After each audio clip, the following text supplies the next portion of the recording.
The Rio Grande River is both a border and an important source of water for the United States and Mexico. Millions of people depend on the river for drinking water and agriculture.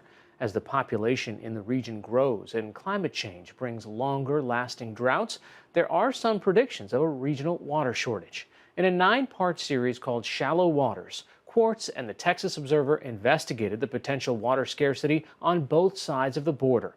Recently, I spoke with Zoe Schlanger, an environmental reporter at Quartz, about the challenges facing the Rio Grande.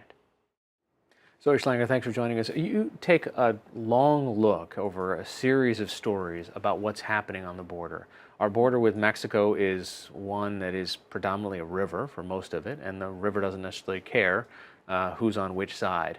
And a river is a natural body that will adjust with floodplains and so forth. So what are some of the consequences of saying we want to put up a wall, or at least firm that wall up? What happens ecologically on both sides of that wall? Absolutely. I think most Americans not in the region don't quite realize that where the wall will be placed is along a river that both sides depend on. 6 million people drink from it, both in the US and Mexico. And if you put a wall up against the river, or even sometimes a mile away, you have a fluctuating river body, exactly as you said.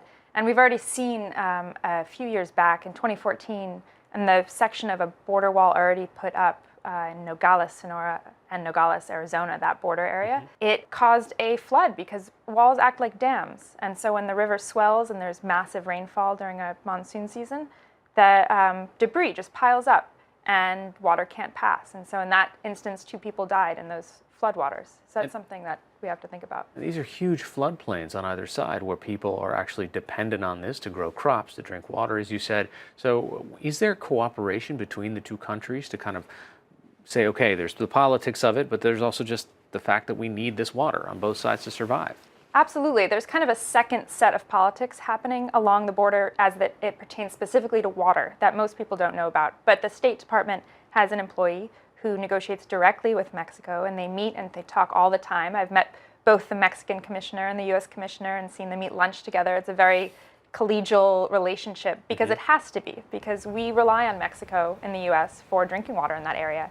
And in Mexico, they rely on us for a different portion of the river for drinking water. So they don't really have an option not to talk to each other and maintain a friendly environment despite changes in administration or anything else going on. And let's talk in a longer time scale. Well, what's happening to the river and what's happening to the sort of water table that's underneath it? Is there greater stress on it now than there was 30, 40 years ago? Yeah, there really is. It happens to be one of the fastest growing regions in the US, on the US side, and population is going up even faster on the Mexican side. You have a region that's set to double in population by 2060, and a river that the federal government acknowledges will not be able to meet demand by that same year, by 2060. We're looking at way less snowfall, where the river is fed from snowfall in the Colorado mountains, and the monsoon rains are changing on the Mexican side. So basically you have increased population, more people needing to drink water, and way diminished water resources. And you have a huge chunk of this that actually goes through a desert. There are parts of the river that completely dry out in the dry season, and you have droughts that are increasing. And scientists say this is due to climate change and due to more aridity and less rainfall. So with droughts going up and population increasing, it's a pretty tough spot. So you have also a story on El Paso, which I didn't know about, was actually, relatively speaking, a leader on trying to conserve the amount of water. And they've been doing this for decades. Yeah, El Paso is an incredible case study in what you have to do to really address the fact that you live in a desert in a time of increasing aridity. Ed Archuleta, their water commissioner, decided about 30 years ago to start drastically cutting water per person and educating children. He would go into the schools and tell them about how they really live in a desert. They have to act like desert animals. When there's less water, you use less water. And so now they're at this point where they're doing something really groundbreaking for the US and for the whole world, really, where they're planning to treat wastewater. They're acknowledging their river that they depend on and that Mexico depends on too is going to be gone soon. So now they're going to start treating wastewater and putting it through the pipes back to their population. And because El Paso people have been taught for decades now that they live in a dry place and need to respect that, they're open to this in a way that I think many other cities in the US wouldn't fathom the idea of drinking their own wastewater, this kind of closed loop water cycle. How did they figure out a way to think long term? Because oftentimes, especially politicians, can't see past the next 2 years election cycle or re-election cycle. Ed Archuleta has so much to do with this. He offered subsidies to people who would rip up their lawns. In the 1980s in El Paso, lawns were the thing. Everyone had really lavish gardens, things like that.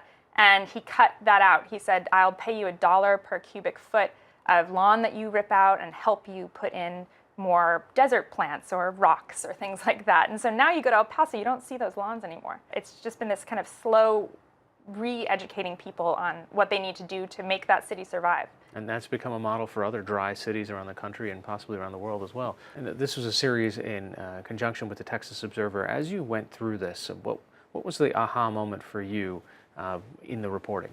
Yeah, so Navina Siddhasamam and I at the Texas Observer had been talking to politicians and farmers and so many different people who had stakes in this river. And I think as a reporter based in New York, it was incredible for me to realize how border politics on the ground are so different from what we hear in the news.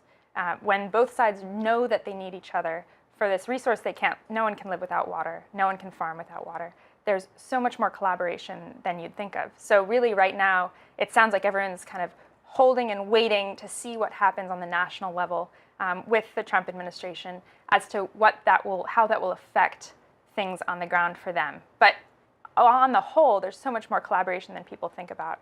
I think what really hit home with that for me is the fact that in Nogales, Arizona, there's a pipe that goes right through the border wall to Nogales, Sonora in Mexico to feed a hotel and some other businesses water. So that's been there since the water commissioner there said the border back then was like barely a fence. Maybe it wasn't even there at all when they started this collaboration, this informal water sharing practice. And they still do it. We went down and saw it, and there's just a pipe straight through the wall carrying water. All right, the series is called Shallow Waters. You can find it online. It's a joint reporting project between Quartz and the Texas Observer. Thanks so much for joining us, Zoe Schlanger. Thank you.